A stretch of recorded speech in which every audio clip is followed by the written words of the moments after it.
Kalau bicara KDM, KDM itu gubernur Indonesia sebenarnya hari ini. Popularitas KDM sudah melampaui teritori tanah Pasundan. Kalau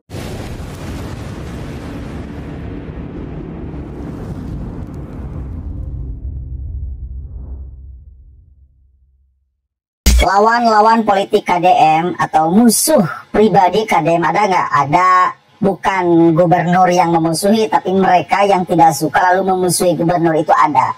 Cuma kecil sekali. Nah, mereka itu sedang pusing tujuh keliling. Kenapa?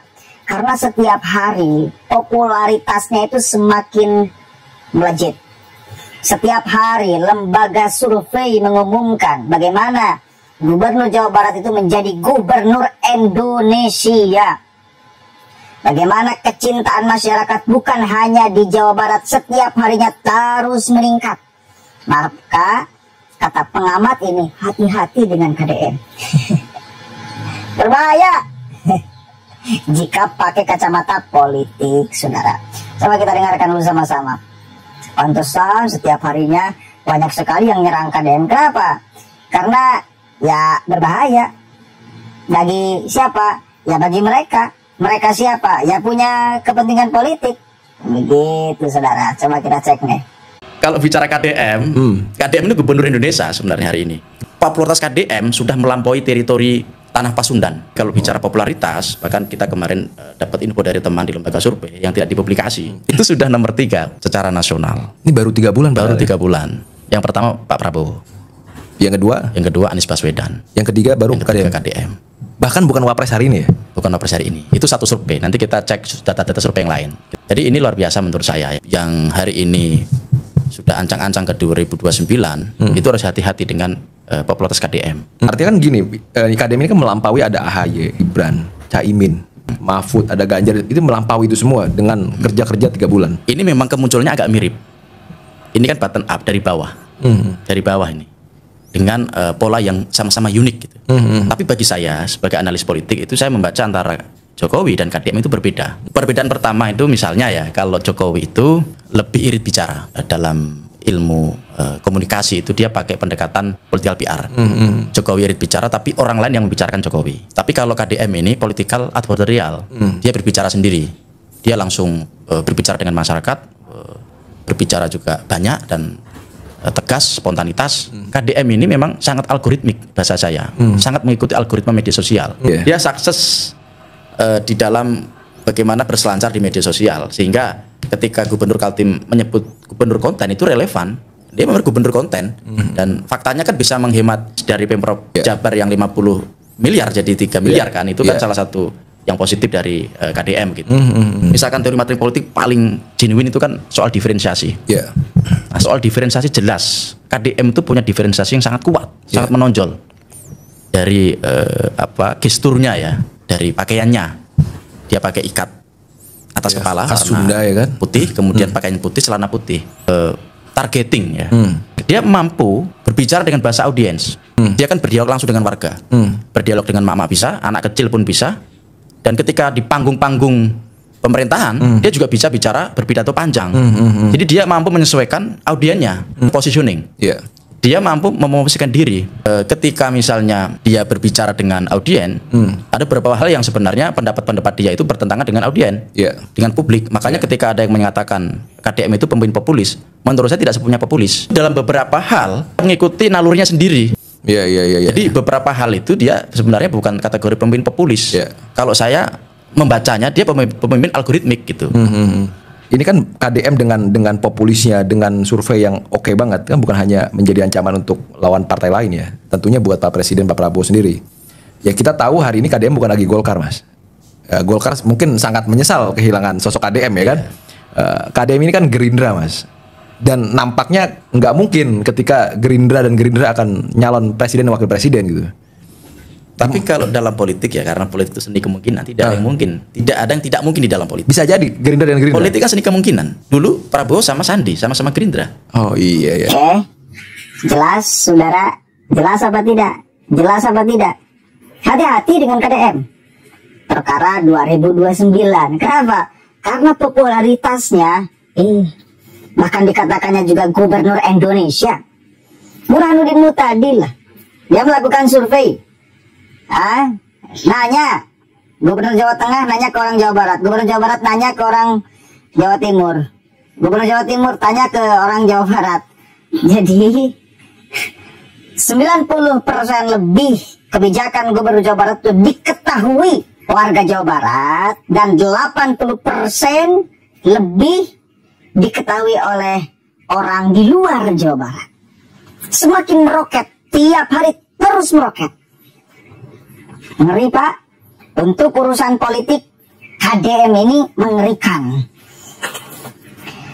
Di urutan nasional katanya ketiga, yang pertama Pak Prabowo, yang kedua Pak Anies, yang ketiga Kang Deddy Mulyadi. Urutan nasional, bahkan mungkin kedua lah setelah Anies, tapi oke lah, nggak apa-apa. Ketiga apa setelah Anies, bukan kedua setelah Pak Prabowo. Ketiga oke. Karena kalaupun memang ketiga, KDM baru menjabat 3 bulan sebagai gubernur. Anies pernah nyapres gitu. Tapi kalau di Jawa Barat, hakul yakin menurut saya ya, dan boleh nih survei, adakan survei dong di Jawa Barat, beradu antara dua tokoh. Kenapa di Jawa Barat diadukan antara Anies dengan KDM? Karena kan klaimnya Jabar itu adalah basis Anies Rashid Baswedan. Meskipun hanya klaim, bagi saya meskipun hanya klaim, tapi tidak bisa dibuktikan oleh fakta. Kenapa? Karena faktanya dulu juga ketika Pilpres kalah dari Pak Prabowo. Kan begitu. Tapi kadung diklaim Jawa Barat sebagai basis Anies, bolehlah disurvei antara dua tokoh ini, KDM dengan Pak Anies. Kira-kira kiblat politik warga Jawa Barat sekarang kemana? Apakah ke KDM atau ke Anies Baswedan? Apa sayang? Jalan-jalan. Bentar dulu, ayah lagi buat video. Nih. Tapi di sana ya mainnya ya, 5 menit ya. Kalau tidak 5 menit nanti ayah telepon Pak Deddy biar dibawa ke barat ya, 5 menit ya. Iya, tapi aku pergi ke toilet. Iya. Halo Pak Deddy. Itu kesana dulu. Halo Pak Deddy. Halo Pak Deddy. Ayah, Ayah, bukan ayah, baru pulang mau pulang sekolah. sekolah. Rajin belajar, suka makan, makan, suka mandi, mandi, tidak susah tidur. tidak susah tidur. Izin, mau main HP Mau main HP 2 menit saja. 2 menit. Ini Dadah. kayak gini ya. Oh, di Gini, ini kayak gini. enggak, 5 menit aja. Ya, 5 aja ya. Bisa namanya. Awas, saya lagi buat video. Di sana aja. Berisik di sana di luar. Di rumah aja sama ibu. Di rumah aja. Ibu. Oh ya. Itu kemana tadi tuh? Ada anak ngajak jalan-jalan sore. Sampai mana tadi ya? Saya sampai lupa. Apa popularitas? Apa tadi teh? Serius lupa. Serius demi apapun lupa. Intinya gini, oh ya, survei. Bolehlah di Jawa Barat adakan survei antara dua tokoh itu, Anies Baswedan dan KDM. Ya, saya tantang lembaga survei ya untuk melakukan survei di Jawa Barat, tapi khusus, bukan di seluruh Indonesia, di Jawa Barat aja. Di Jawa Barat aja.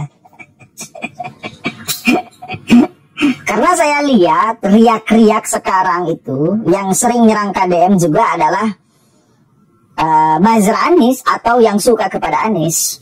Kenapa demikian? Ya karena mungkin takut elektabilitas Abah Anies itu tergerus oleh KDM. Dan faktanya saya kira demikian. Kecintaan masyarakat kepada KDM itu tinggi. Kenapa? Karena beliau selalu mementingkan kepentingan masyarakat yang sebelum-sebelumnya tidak ada diperhatikan. Banyak hal, ya, urusan anak sekolah masuk barak militer, urusan masuk jam sekolah, terus urusan ke sekolah jangan bawa kendaraan yang jauh. Itu keren itu. Statement KDM yang diwujudkan, statement di media sosial yang diwujudkan menjadi peraturan. Saya juga tadinya kayaknya masa iya sih, dan berani beliau mewujudkan itu karena memang untuk demi Jawa Barat, demi masa depan Jawa Barat, demi masa depan anak-anak Jawa Barat, itu harus dilakukan. Moral, etika, mental anak-anak Jawa Barat mesti diterpa sedari sekarang. Kalau tidak sekarang, kapan lagi? Demi masa depan Jawa Barat, demi Jawa Barat istimewa. Assalamualaikum warahmatullahi wabarakatuh. Sekali lagi saya tantang itu ya, lembaga survei ya. Anda kan survei di Jawa Barat.